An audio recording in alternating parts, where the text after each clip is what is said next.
여러분, 이제 오늘 장장 하루를 마감하는 클라이맥스 시간에 왔습니다. 저는 개인적으로 오늘 이 자리에 한 세 사람 발표자의 어떤 열정적인 활동을 보면서 이 가야사 문제 해결에 어벤져스 3인방이라고 생각을 합니다. 오늘 합체가 됐거든요. 그래서 뭔가 힘이 나올 것 같습니다. 자, 저는 국제관계하고 안보를 연구하는 학자고 이 북한 핵 문제 해결, 그다음에 중국의 팽창주의를 우리가 평화적으로 다스리는 데 있어서 한일 간에도 원만한 관계 회복이 아주 중요하다고 생각합니다.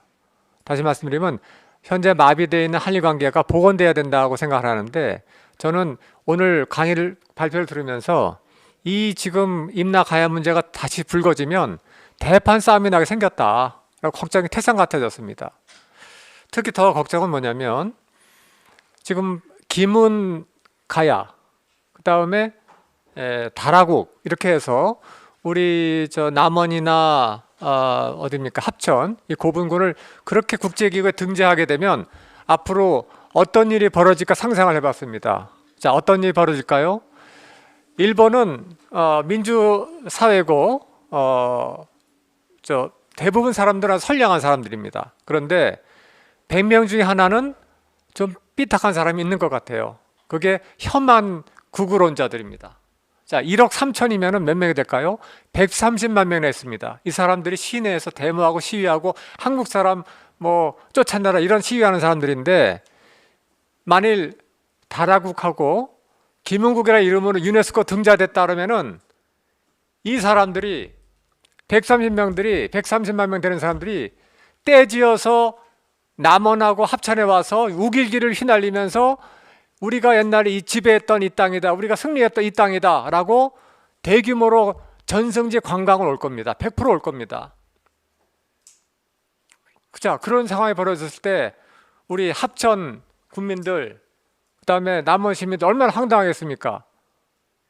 자, 이런 상황이 벌어졌을 때 그 책임은 누가 져야 될까요? 가장 열정적으로 활동해온 이완영 사무총장님 한번 말씀해 보시죠. 지금 한국 사학계가 동북공정에 대해서 일체의 대응을 못하고 그대로 있는데, 그 이유를 뭐 다 우리 국민들은 아실 겁니다. 우리 역사 중고등학교 모든 교과서가 한국사의 시작은 당군은 이제 신화로 다 제거되고 이만조선 중국의 이만 그리고 한사군으로부터 출발한 역사로 우리는 그동안 강복 후에 지금까지 76년간을 배웠기 때문에 중국은 다른 논리 피지 않고 한국에서 가르치는 그 역사 논리 그대로를 가지고 동북공정을 했기 때문에 우리나라 사학기는 일체의 대응을 못하고 그대로 동북공정을 다 당하고 지금도 뭐 할 말이 없어가지고 지금 나오지 않습니다. 그런 걸 비해 본다면 말 그대로 이번 가야사 문제도 똑같은 결과를 가져올 거라 봅니다. 한국에서 임나일본부, 뭐 임나일본부는 폐지됐다는 이야기 하지만도 그 임나에 관련된 일본 서기 지명을 전라도 경상도에 다 붙여놨는데, 일본에 어떤 정신 나간 사람이 그걸 이용을 하지 않겠습니까? 100%다 활용해가지고 임나일본부 부활시키는데 진짜 최고의 아마 작품으로 이번에 남원하고 합천을 기대하고 있을 겁니다. 당연히 이제 쌍수 들고 다 들어올 거고, 이런 걸 본다면 한국 가야사는 한류가 아니라 인류가 앞으로 이제 판을 치지 않을까.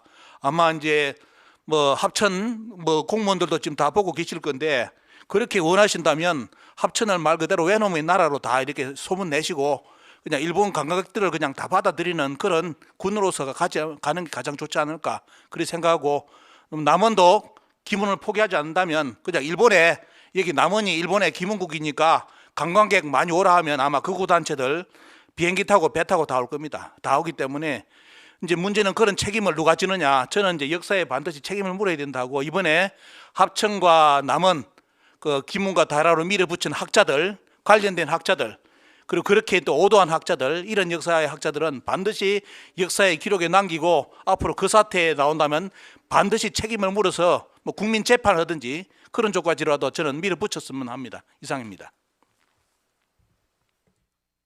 네, 그 조금 무서운 말이 나왔네요. 국민재판이라니까 조금 좀 가라앉히시고, 지금 우리 사학계에서는 제가 아는 바에 하면 김은국이다, 다라국이다 이름을 붙인다고 해서 임나일본무를 인정하는 게 아닙니다. 안심하세요라고 하지만 제가 아까 모두에 말씀드렸잖아요. 우리 역사 사료에는 아무 데도 없는 일본 서기에만 있는 지명을 끌어오게 되면 그 김은국과 다라국에 얽힌 스토리텔링을 같이 끌고 오게 되는 겁니다. 그럼 그 스토리텔링이 뭐냐? 야마토가 우리를 지배했다라는 그 스토리텔링이 들어오는 겁니다. 결국 그게 야마토 외에 한반도 경락설을 인정하게 되는 거죠. 임나일본부라는 눈에 보이는 실체는 없었다 하더라도 내용상으로는 야마토웨가 우리 지구 흔들었다고 하는 것을 인정하게 되고, 그게 결국은 정한론이라고 하는 경로로 갈 수밖에 없다고 하는, 제가 조금 어려운 말 썼는데요, 경로 의존설 말씀드렸는데 역사하신 분들은 이런 이론들을 잘 모르시는 것 같아요. 그래서 제가 타 학문을 연구한 사람 입장에서 말씀드리는 거를 좀 넓은 시각에서 참고해 줬으면 좋겠다, 그런 말씀 드리고요. 자, 두 번째 질문은 우리 박찬하 선생한테 좀 하고 싶은데요. 조금 개인적인 얘기를 한다면 저는 저희 가족의 저희 선친을 포함해서 두 분이나 현충원에 모신 보훈 대상자입니다. 그렇기 때문에 저는 안보 문제에 대해서 상당히 엄격합니다. 하지만 그럼에도 불구하고 저는 남북 화해 협력은 필요하다고 생각을 합니다. 왜? 남북이 지금 붙으면 끔찍한 대량 살상이 오기 때문에 그렇습니다. 그래서 지금 남북이 화해를 해야 되고 뭔가 북핵 문제를 해결을 해야 되는데, 지금 남한과 북한에서 이 가야사를 본 시각이 완전히 다릅니다. 지금 우리 남한에 우리 한 대한민국의 가야사를 보는 통설 다수는 임나가 가야다라고 끝까지 물고 늘어지고 그렇게 주장을 하시는데, 북한에서는 전혀 그런 얘기를 하지 않습니다. 임나는 가야가 아니고 임나는 일본에 있었다. 철저하게 그렇게 원칙을 정하고 아주 치밀한 연구를 했습니다. 그렇다면 자 보세요. 이 중요한 역사 사실을 놓고 남북한 간에 전혀 딴소리를 한다면 그런 남북한 간의 역사 정체성이 딴 길을 가게 되는 겁니다. 역사관이 다른 민족이 통일할 수 있겠습니까? 남북이 화해 협력할 수 있겠습니까? 지금 문재인 정부에서 그렇게 애를 썼지만 이 문제는 정작 다루지 않고 있는 것 같아요.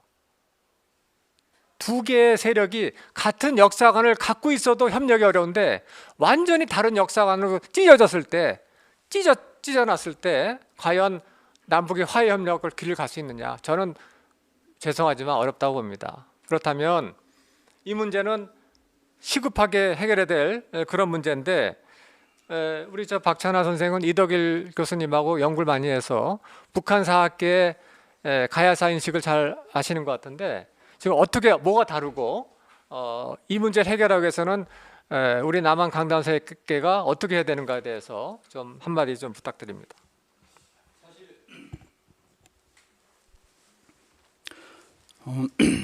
어찌 보면 굉장히 간단할 수 있다라고 생각을 합니다. 그러니까 임나일본부 설이라고 하는 게, 임나라고 하는 것이 일본서계에는 한 210여 개 정도의 임나라고 하는 용어가 나오잖아요. 근데 우리 학계에서는 뭐 임나 가란이 해가지고 3번밖에 나오지 않는 그 세 단어를 가지고 임나가 한반도에 있었다라는 식으로 얘기하거든요.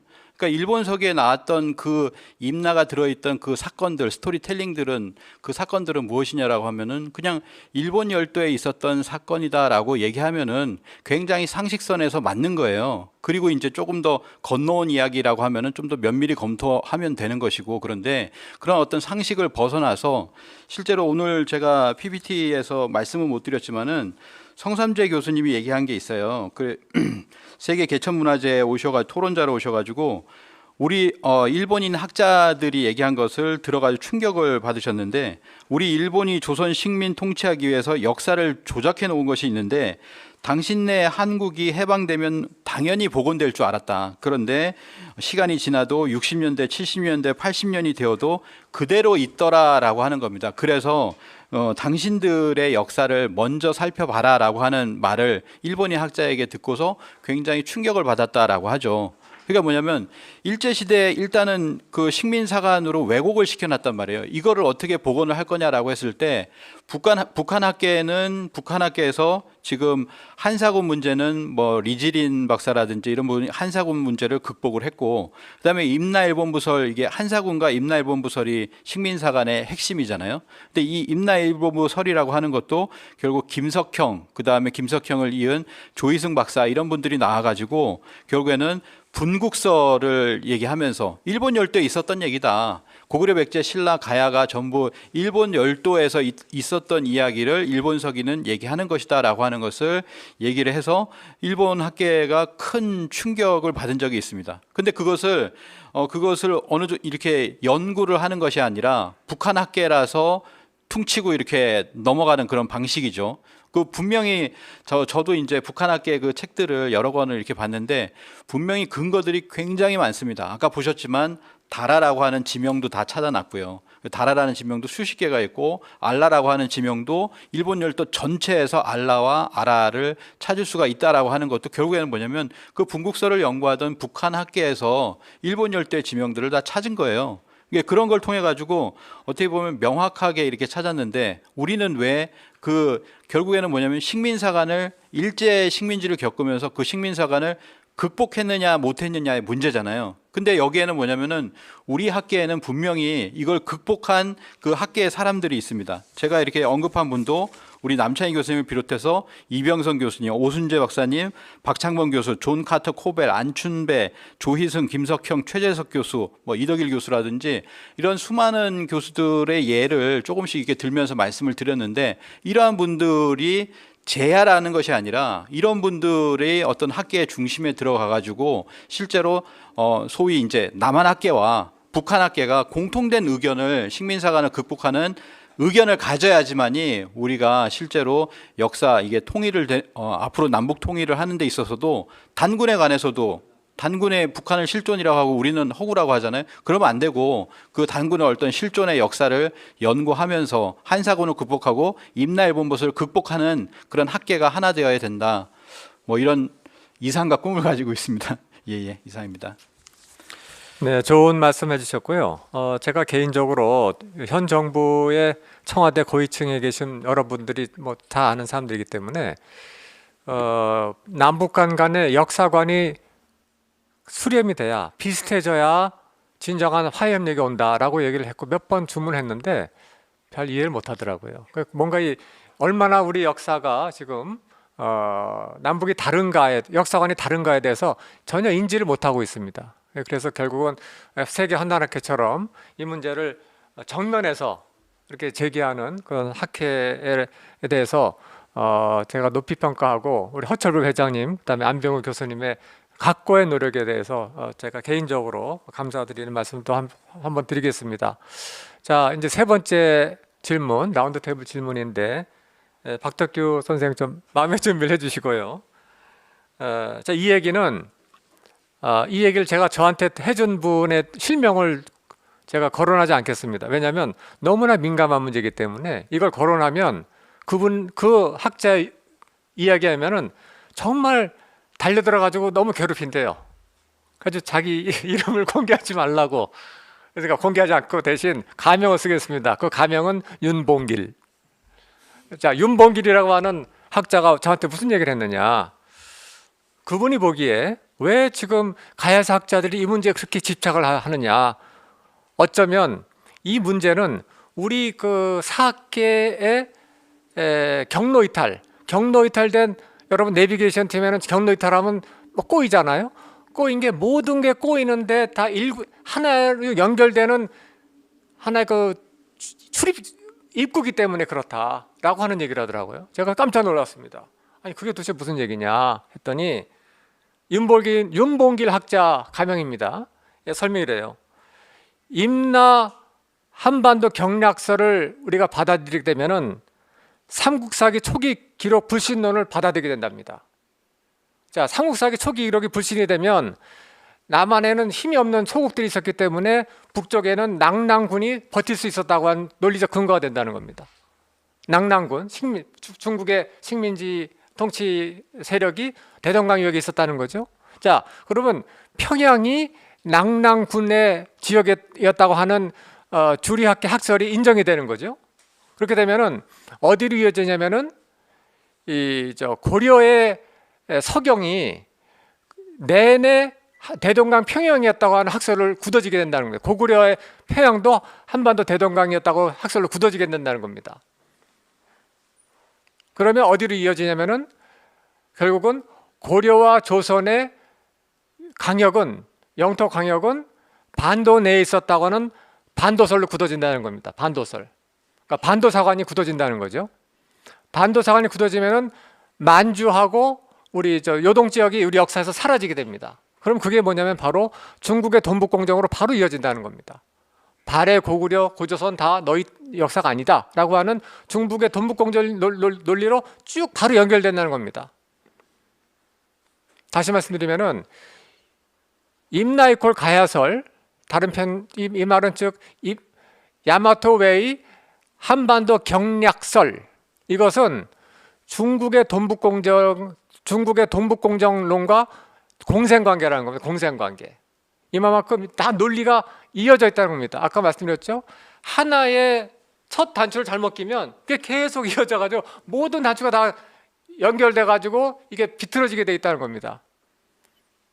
하기 때문에 우리 고대사 체계가 완전히 다 경로 이탈되어 있는 거를 바로 잡으려면은 이게 하나만 바로 잡아서 되는 것이 아니라 모든 것이 다 같이 바로 잡아야 되는데 그 입구 중에 하나가 바로 임나 가야설, 임나는 이퀄 가야설이라고 하는 것을 우리가 바로 잡고 남북한 공통학설이 있습니다. 남북한 공통학설은 뭐냐면은 임나는 가야가 아니고 대마도와 규슈 지역을 말하는 것이다라고 하는 것이 남북의 공통학설입니다. 남북이 화합할 수 있는 아주 귀중한 자산이거든요. 그거는 완전 유령 취급하고 내팽개치고 그렇게 집요하게 임나는 가야다라고 고집을 하고 심지어 유네스코 국제기구에 등재까지 하려고 하는 그 노력은 왜 그럴까라고 해 대해서 가명 윤봉길 선생은 뭐라고 했느냐, 이와 같은 이 거대한 한국사 체계의 비틀림에 관련이 있다라고 얘기를 했는데, 자, 우리 박덕기 선생 질문하겠습니다. 좀 어려운 질문, 제일 어려운 질문을 받았어요. 자, 그렇다면 뭡니까? 임나 이퀄 가야설, 이것을 해결하기 위해서 현장에서 많이 겪어봤는데 가장 본인이 겪었던 어려움이 뭐였습니까? 그러니까 해결해야 될 가장 시급한 문제가 뭐라고 생각을 합니까? 최재석 교수님이나 이병성 교수님이나 윤대영 교수님이 이제 이런 문제들을 오래전부터 지적을 했고 비판을 해왔는데, 최재석 교수님 논문을 보면은 굉장히 꼼꼼하고 치밀하게 하나하나 다 논박을 해놨습니다. 그걸 보면서 한편으로 좌절감이 든 게 뭐냐면, 이렇게 정확하고 명료하게 정리를 했고 반박을 했는데 전혀 미동도 안 하는구나, 그런 걸 느꼈거든요. 그러니까 새로운 어떤 임나가 가야가 아니라고 하는 새로운 주장을 내세울 수가 없을 정도로 이미 다 논박이 돼 있어요. 근데 그런 명확한 근거들을 다 무시하거나 어떤 프레임을 걸어가지고 뭐 아까 처음에 이한영 사무총장님 얘기한 것처럼 뭐 환빠들이 뭐 하는 거다, 이런 식으로 이렇게 뭐 북한에서 하면 북한에서 뭐 어떤 사회주의적인 인식으로 하는 거다, 이런 식으로 하기 때문에 그게 참 어렵지 않나. 그러니까 소기의 경읽기식이 되기 때문에 그게 가장 어려운 부분이라고 생각을 합니다. 그래서 결국은 뭐 남원에서 느낀 것은 뭐냐면, 결국은 학자들의 문제로 가면 평행선을 달리기 때문에 학자들이 어느 정도의 어떤 반박 논리를 이미 다 만들어 놨기 때문에 그것들을 국민들이 각성을 해서 깨어나서 이걸 대응을 해야만 이게 바뀌지 않을까, 거꾸로 그런 생각을 많이 했습니다. 네, 현장에서 많이 하시다 보니까 결국은 시민들이 자각해서 각성해서 이 문제에 관심을 가져줄 필요가 있다라고 하는 아주 소중한 그런 얘기를 하셨는데요. 제가 이제 사회자를 마치기 전에 저의 소감도 한 말씀 좀 드리면서 마치고 싶은데, 저는 이제 그 국제관계를 연구하고 외교사를 연구하죠. 그러다 보니까 우리 이 국제관계 이론과 전쟁 이론에 좀 어울리지 않고 전혀 터무니없는 역사 기록들이 많이 이렇게 사학계에 횡행하는 것을 보고 제가 그 문제를 제기를 하고 우리 국제정치학회에서 한번 토론을 했습니다. 금년 여름에 특별학술을 했고 그랬더니 우리 국제정치학자들은 그래요. 남 교수 말이 다 맞아요. 그래서 우리가 완전 합의를 했습니다. 고려 국경 문제에 대해서 그 뭡니까 저기 뭐죠 원산에 있다고 하는 철령이 문제에 대해서 했더니 우리 국제정치학자들은 너무나 똑같이 그거는 절대로 원산에 있을 수 없어요라고 다 합의가 되는 겁니다. 자, 이게 뭐냐면 우리가 국제관계는 국제관계 전공자한테 맡겨야 되는 겁니다. 임나일본부 문제도 본질은 국제관계 문제입니다. 근데 이거를 국제관계를 모르고 훈련도 받지 않고 한 분들이 역사 사료를 충실하게 발굴하고 하는 데만 집중해야 될 분들이 본인의 영역을 넘어서 해석까지 너무 막 하는 겁니다. 이것은 그렇게 하기 때문에 무리한 어떤 해석이 나오는 것이 아닌가 생각되고 과거의 일본 파시즘이 정치적인 어떤 국가 이익 자기들 때문에 아까 말 보신 것처럼 비틀어 놓은 것이 자꾸 이렇게 반복되면서 이렇게 개선되지 않는 이유가 어쩌면 우리 정부가 국제 관계 영역은 전문가들한테 맡겨야 되는데 이걸 계속 역사학자들을 맡김으로써 나온 문제가 아닌가 생각을 하고 그래서 우리 세계환단학회는 사학자들만의 전유물이 아니라 사학은 이것은 융합적인 방법으로 봐야 실체가 드러날 수 있다라고 하는 그런 관점에서 활동을 해온 걸로 알고 있습니다. 오늘 최기윤 교수님 발표도 아주 흥미로웠고 천문학자인 박석재 박사님 내용도 흥미롭지 않습니까? 그러니까 과학자들이 여기에 달려들어야 되는데 죄송하지만 역사학자들은 과학자가 아닙니다. 우리가 보기에는 그냥 사료를 발굴하는 데 집중하셔야 돼요. 근데 과학자들이 보는 거를 자꾸 이렇게 배제하면서 담을 이렇게 쌓아놓고 노타치하라고만 하면 이게 곤란하지 않느냐 그런 개인적인 소회가 있고요. 그래서 앞으로는 사학자들 분들도 마음의 문을 열고 제가 아는 그 국방대학교 노영구 교수는 서울대 국사학과 나오셔가지고 지금 우리나라 국방사의 권위자인데 지난 여름에 제가 조직한 학술회에 참가해가지고 우리가 같은 의견을 얘기했습니다. 그런 분들이 있거든요. 서울대 한용우 교수님 같은 위대한 학자도 있거든요. 이런 분들이 있는 것처럼 기존 사학계도 그러지 않길 바라는데 내 밖으로 챙기기라고 하는 오해를 받지 않도록 개방을 해서 역사 해석에 과학자들이 참여해서 문제를 풀 수 있도록 만일 본인들이 못하시면 국가가 개입할 필요도 있다고 생각합니다. 국가가 이 문제에 대해서 학문의 개방, 그렇죠? 융합적인 접근이 가능할 수 있도록 뭔가 노력했으면 좋겠다라고 하는 것 하나의 해법이지 아닐까라고 제 조그만 소견을 말씀드리면서 오늘 5분 지났습니다. 죄송합니다. 아무튼 그럼에도 불구하고 매우 중요하고 흥미로운 토론이었기 때문에 아깝지 않은 시간이었다고 생각을 하면서 우리 학회를 주도하시는 안병우 교수님을 대신해서 제가 오늘 하루 진행된 모든 학술회의를 이것으로 마치기로 한다고 말씀드리겠습니다. 여러분 대단히 고맙습니다.